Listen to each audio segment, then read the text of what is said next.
Ellos son el Tata Walter y la abuela Sonia. El Tata Walter, para quienes no lo conocen, es quien está pintado en el restaurante del mar. Este año, en enero, cumplió 95 años. Le hicieron torta y galletas con patos y gallinas. El martes lo fui a visitar. Me mostró sus plantas y arrancó hablándome de Ámbar, su nieta. Acá empezamos con la huerta, Walter. Tomatito cherry, ¿cómo plantaste acá? ¿Tiraste nomás? Nació guacho. Ahora te digamos. Bueno, muestra. Ahí tenemos una planta que yo no me acuerdo cómo se llama, pero a mi nieta le encanta. ¿Ambarita? Tú debes saber cómo se llama. Esto se llama aguaymanto. Aguaymanto, bueno. Ámbar las descubre todas del principio a fin. Cuando empiezan a madurar ya las conoce. Bueno, seguimos. Dale. Seguimos caminando. Mostrados los aguaymantos y habiéndome contado la historia de Ámbar, me llevó a un lugar silencioso en donde empezó nuestra entrevista. Desde ahora. Y vamos a grabar audio aparte. Ya empieza, ya está empieza. live. Yo después lo edito. ¿Me presento o no? Sí. Sí. Preséntate. ¿Para quién? Y nos presentamos, ¿no? Pues yo después lo voy a subir. No sé, bueno, me quiero presentar. Yo me llamo Walter Di Negri, soy nacido en el año 1928. Soy oriundo de Castillos, pero desde el año 1958 hasta la fecha he vivido en Punta del Diablo. En el segundo, diríamos, etapa.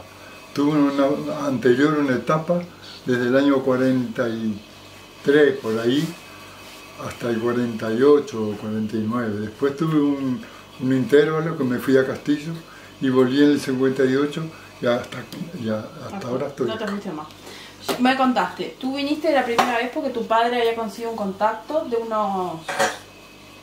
un interesado en comprar hígado de tiburón en Estados Unidos. Y ahí se vinieron para acá con alguien de Balizas, me habías contado.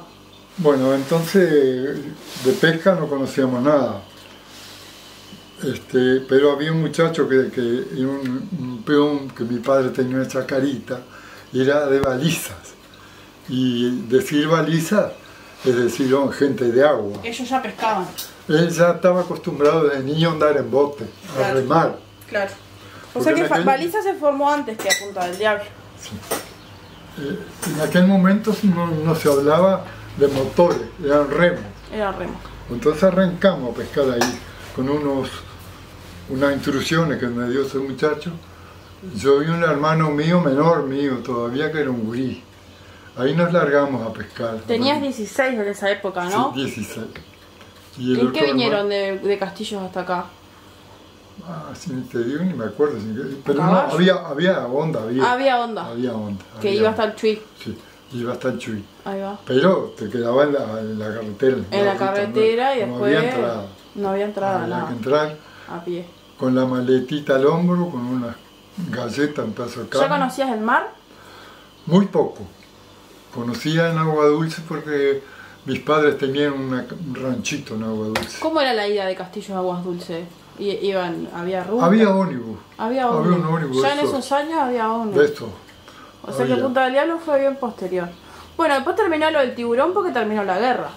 Claro, entonces el problema es que el interés que tenían los americanos era en el hígado de los tiburones, no en el propio tiburón. Cuando terminó la guerra nos quedamos sin trabajo. Y ahí fue donde yo volví a Castillo. A trabajar ahí en lo que hubiera, porque Castillo en aquella época era muy pobre. Lo único que había trabajo era en las quintas o en la campaña, además no había nada. No, ahí había 2 o 3 tiendas nomás que... Sí, unos pocos tiendas, y las tiendas que habían grandes eran la de Casa Rubio. Casa Rubio. Y Casa Pendaz. Aquí nos fuimos de temas sobre familias de Castillos que los dos conocemos. Seguimos. Igual no vamos a volver. Pescado. Te fuiste de Punta del Diablo y volviste años después ya para quedarte. Ya para quedarme, porque ya ahí las condiciones habían cambiado, habían mejorado mucho y había trabajo, que era lo que más queríamos, porque había venido una empresa de la Paloma, no, de Punta del Este, creo que una empresa pesquera interesada en pescar tiburones también, igual que nosotros. Otro tiburón, no era el mismo. Sí, sí. Bueno, no sabían, pescaban pescaban. lo que hubiera, caía, lo que caía. pescábamos lo que cabía. Pero ellos ya venían con otra alternativa. Ya el tiburón no se usaba solo para el hígado, se usaba la carne. Se usaba la carne. Entonces ahí nosotros nos enganchamos y empezamos a venderles a ellos. Lo que pescábamos lo teníamos vendido. Ahí va. Yo siempre... ¿Vendían para ellos? O sea, ¿pescaban para ellos? No, la pesca era nuestra y se la vendíamos a ellos. Se la vendían a ellos. Ahí va. Sí, sí. Pero sí, a un precio que capaz que les La sale. empresa Lau y Barrere Ahí va. era la empresa. Y- ¿Pero ese pescado se salaba o iba, No, iba no, fresco? fresco. Ahí tuvimos la oportunidad de venderlo fresco. De venderlo fresco.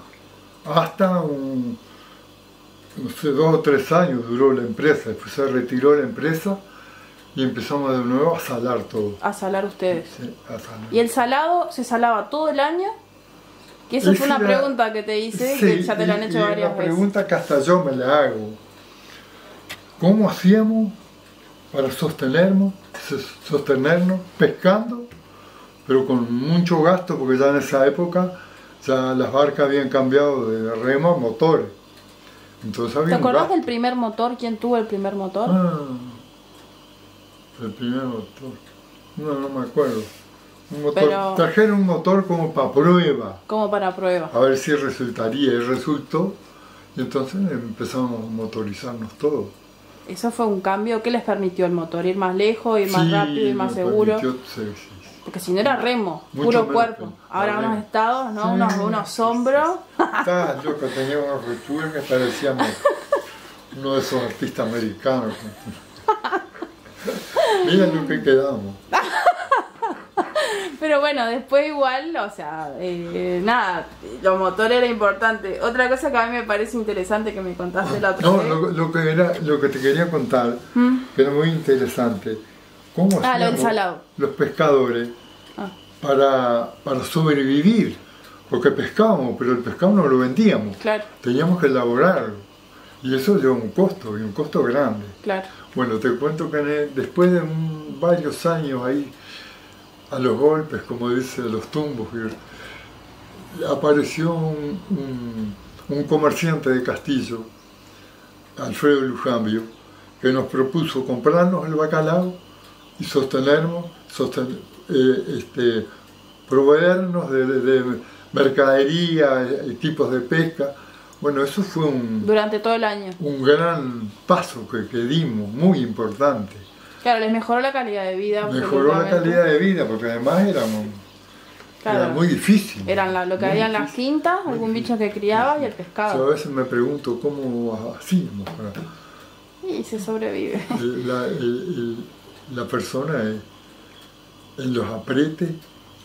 Sacás de donde, Sacas de donde sí, sea, de lo que de sea. donde sea. Bueno, así que con Lujambio ahí cambiaban pescado. Y ese pescado era solo para semana de turismo. O sea, Solo para semana de turismo. Eso Nosotros es lo increíble. elaborábamos, él nos proveía la sal. todo, que eran todo. miles Durante de todo el kilos, año. Todo el año. Y ustedes luego Cuando le pagaban con terminaba la pescado. temporada que se iba a vender, él nos compraba todo y lo revendía. Él lo revendía. Nosotros estábamos comprometidos a entregar el pescado para pagar la cuenta, y lo que quedara, algo iba a quedar siempre. Y Claro. era lo que recibíamos. Claro. Él se encargaba de vender. Claro, Fue siempre un- estuvieron en la lucha de eso, porque tenían el pescado, pero ¿cómo lo vendían? Claro, claro. Esa fue una opción y duró unos cuantos años. No duró mucho, 4 o 5 años duró. Y después ya Después buscar otra forma. aparecieron los males necesarios, que digo yo, que venía gente, se radicó en el pueblo a comprar pescado fresco. Ahí va. Entonces vendíamos el pescado y ellos lo salaban, o vendíamos una parte, ¿viste? O vendían una parte. Todos teníamos la obligación prácticamente de vender algo. Entonces vendíamos algo, y él lo preparaba, lo vendían y tenía su fruto. Ahí va. En una época yo leí por algún lado que llegaron a haber 26 barcas más o menos funcionando, pues. No, lo más Vos me que dijiste hubieron- que no. Tú me dijiste que no. No, o 21 o 22. Ahí va. Más de eso no hubo. Más de eso no hubo. hubo. pero fue el auge de la pesca. Justamente vino ¿Qué fueron los 70 un eso? comprador un poco antes. Antes, entre el 60 y el 70. La década del 60. La década del 60. Entre el 60 y el 70. ¿Fue la mejor época de pesca que vos recordás? Fue la mejor época.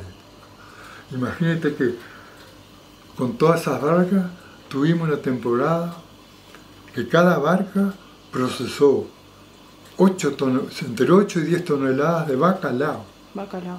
Ya preparado. Siempre salando y vendiendo salado. Siempre salando, siempre. Cada barca. Es un montón. Era una cosa increíble. Cómo las cosas cambian, ¿no?